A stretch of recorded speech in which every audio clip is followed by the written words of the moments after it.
This is Memory, Chapter 7, Memory Part 2 for General Psych. And, we talked about 5 things that affected long-term memory.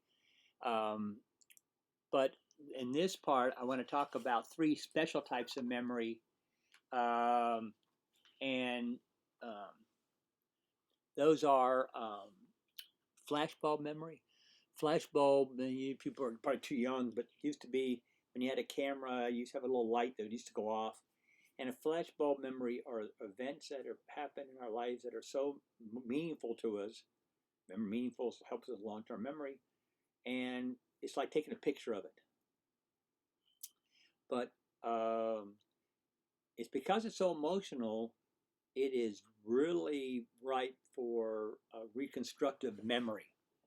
Uh, and so um, a lot of flashbulb memory, most of it is happened, but a lot of stuff is added or it's just taken away from it. But flashbulb memory is like, Challenger blowing up, 9/11, you know, John F. Kennedy assassination. There's certain events in your life that you remember always because you've kind of flashbulb memory. The second type of memory is what called eidetic imagery.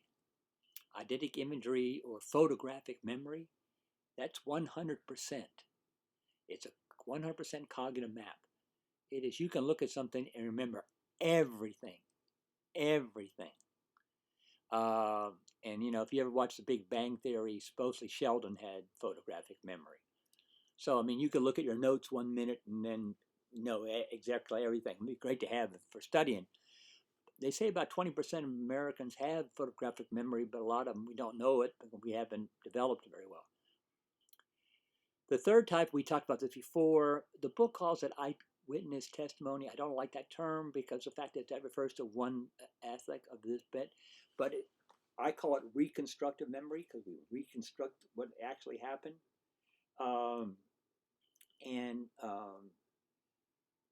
for instance, there are certain events we just, don't remember totally, so we kind of change how it happened. You know, you can have 2 people look at a car accident and both blame each other. Um, Loftus is famous for her studies of memory, and she did all kinds of studies where uh, the most famous was about the one where about there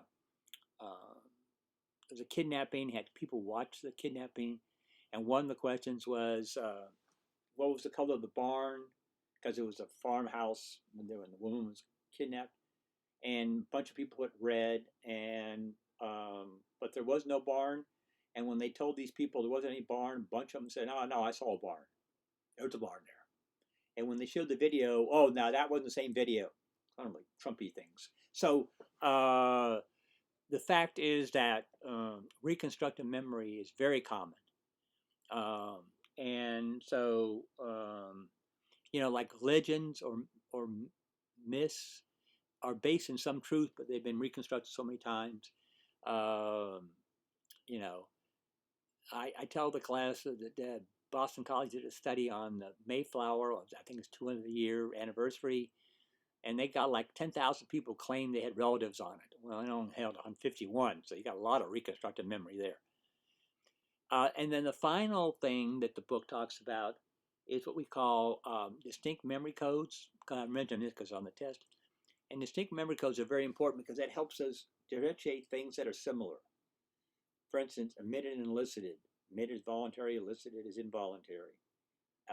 And so, you know, identical twins has a very strong, a very weak, very weak distinct memory codes because it's hard to tell the difference. But a giraffe and a mouse has a very distinct because they're so different. Uh, and so distinct memory codes help us discriminate information. So we want to try to develop those when we're studying. Okay, that's it. Hopefully we did well here. All right.